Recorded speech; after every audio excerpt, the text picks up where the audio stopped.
धुळे जिल्ह्यामध्ये यंदा 100% पाऊस झाला असला तरी आता मेच्या सुरुवातीलाच धुळे जिल्ह्यातील काही गावांना आता टंचाई भासू लागलेली आहे। आपण बघू शकतो की आपण धुळे तालुक्यातील या दिवाणमळा या गावी आलेलो आहोत आणि या दिवाणमळा या गावी आता टंचाई सदृश्य परिस्थिती निर्माण झालेली आहे। आपण जर बघितलं तर मोठ्या प्रमाणात या ठिकाणी हे नागरिक आणि महिला सकाळीच या ठिकाणी येतात आणि पाणी भरतात, कारण गेल्या काही वर्षापासून या गावातल्या पाण्याची समस्या सुटलेली नाही। आता सध्याच्या स्थितीमध्ये उन्हाळा सुरू झालेला आहे आणि या गावाला मोठ्या प्रमाणात आता पाणी टंचाई भासू लागलेली आहे।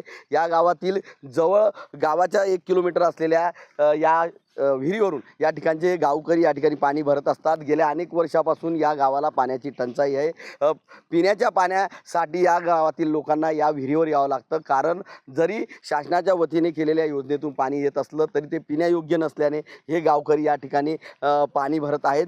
गेल्या अनेक वर्षापासूनची ही समस्या आहे आणि आता उन्हाळ्याच्या पार्श्वभूमीवर मोठी समस्या निर्माण झालेली आहे, कारण उन्हाळ्यामुळे आता पाणी 5 ते 6 दिवसानंतर गावात 1 ते 1.5 तास येतं, त्यामुळे पाणी पुरत नाही आणि पिण्याचं पाणी हे तब्बल 1 किलोमीटरवरच्या अंतरावरच्या या विहिरीवरून त्यांना भरावं लागत असल्याने टंचाईच्या झळा आता धुळे शहराला सह जिल्ह्याला बसू लागलेले आहे। जिल्ह्याचा जर विचार केला तर जिल्ह्यातील 187 गावे आणि 142 वाड्यांसाठी जिल्हा परिषदेच्या वतीने 2 कोटी रुपयाचा या ठिकाणी टंचाई आराखडा मंजूर करण्यात आला असून तो शासनाला मान्यतेसाठी पाठवण्यात आलेला आहे। मात्र तो अद्यापही पूर्ण झाला किंवा मान्य झाला की नाही हे मात्र समजू शकलेलं नसलं तरी धुळ्यातील या ग्रामीण भागातील टंचाईला या ठिकाणी थांबवण्यासाठी प्रशासनाच्या वतीने लवकरात लवकर उपाययोजना कराव्यात व नागरिकांना दिलासा द्यावा अशी अपेक्षा ग्रामीण भागातल्या नागरिकांनी व्यक्त केलेली आहे।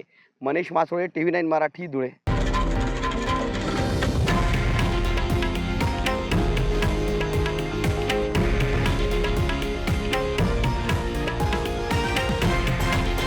हे आहे देशातील नंबर 1 न्यूज नेटवर्क आणि आपण पाहत आहात TV9 मराठी, एकमेव।